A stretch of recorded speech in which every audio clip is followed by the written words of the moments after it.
आज हम पढ़ेंगे direct and indirect speech of narration. Direct and indirect speech of narration. देखिए डायरेक्ट और इनडायरेक्ट क्या होता है।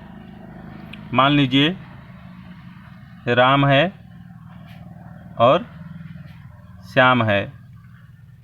राम ने श्याम से कोई बात कही, लेकिन इस बात को सुंदर ने सुन लिया और सुंदर ने उस बात को सुरेश से कही।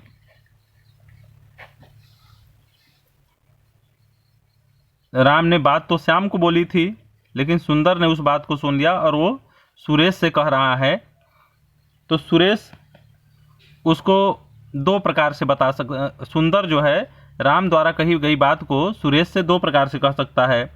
या तो राम ने जो बात कही थी उसको वह डायरेक्ट बोल दे, सीधा सीधा, उसको डायरेक्ट बोलते हैं। और यदि उसे वह घुमा करके उसके शब्दों में, वह अपने शब्दों में अगर वो बोलेगा तो उसको इनडायरेक्ट स्पीच कहते हैं। इसमें क्या होता है, शब्दों का हेरा फेरी हो जाता है। जब इनडायरेक्ट स्पीच होता है, इनडायरेक्ट बोला जाता है, तो अपने शब्दों में, अपने रूप में बदल करके उस शब्द को बोला जाता है।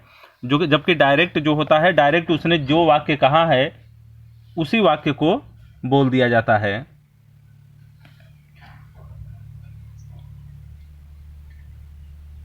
और इस तरह के वाक्यों का अंतर केवल इंग्लिश में होता है, ये हिंदी में नहीं होता है। ये डायरेक्ट और इनडायरेक्ट जो शब्द बोले जाते हैं ये केवल इंग्लिश के शब्द हैं। और ये जो इनडायरेक्ट शब्द बोले जाते हैं, जो जिन सेंटेंसों में मतलब ये यूज होते हैं, ये चार प्रकार के होते हैं।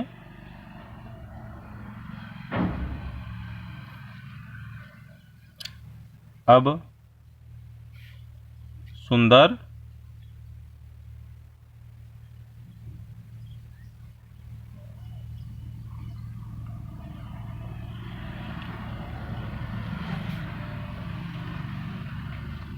जिस बात को सुरेश से कहेगा वह वाक्य राम द्वारा कहा गया। वह वाक्य राम द्वारा कहा गया। राम चार प्रकार से इस बात को कह सकता है। या तो वह साधारण वाक्य बोलेगा, साधारण वाक्य, या तो राम साधारण वाक्य बोलेगा, या आदेश सूचक,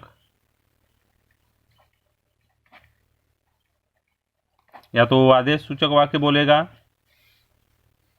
या तो प्रश्न सूचक, या तो वह प्रश्न सूचक वाक्य में बोलेगा, या तो विस्मय सूचक।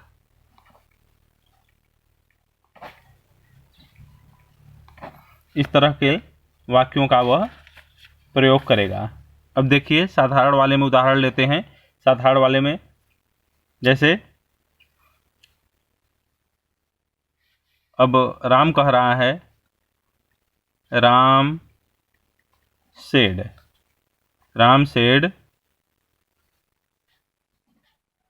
आई एम गोइंग टू दिल्ली। मान लीजिए राम कह रहा है कि मैं दिल्ली जा रहा हूं। ये आपका डायरेक्ट वाक्य हो गया। डायरेक्ट, ये डायरेक्ट वाक्य हो गया। राम सेड, राम ने कहा कि मैं दिल्ली जा रहा हूं। अब इनडायरेक्ट में क्या होगा, इसी वाक्य को अगर हम इनडायरेक्ट में करेंगे तो ये होगा Ram said that he was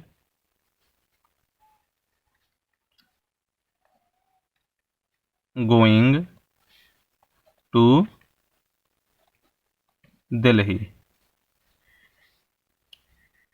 अब इनडायरेक्ट वाक्य मतलब जब सुंदर सुरेश को बताएगा राम द्वारा कही गई बात को, तो वह कहेगा कि राम कह रहा था कि वह दिल्ली जा रहा था, वह दिल्ली जा रहा है। इस तरह से मतलब इनडायरेक्ट वाक्य होगा। अब इनडायरेक्ट वाक्यों में देखिए, इनडायरेक्ट वाक्यों में क्या होता है, जो डायरेक्ट वाक्य होता है वह इन्वर्टेड कामा में होता है, और इनडायरेक्ट जब वाक्य का हम बनाते हैं तो वहां से इन्वर्टेड कामा हटा देते हैं।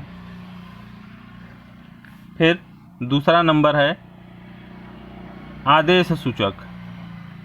आदेश सूचक वाक्य जहां पर मतलब आदेश दिया जाए। अब डायरेक्ट में देखिए, आदेश सूचक वाक्य कैसे होते हैं। Teacher said to the boys, teacher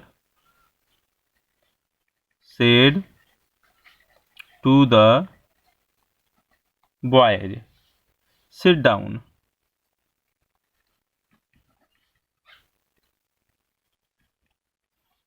यहाँ डायरेक्ट है इसलिए इन्वर्टेड कामा में हम लिखेंगे teacher said to the boys sit down. Teacher ने बच्चों से कहा कि बैठ जाओ। अब इसका हम इनडायरेक्ट बनाएंगे, तो इसका इनडायरेक्ट क्या हो जाएगा। The teacher ordered the boys, teacher ordered the boys to sit down.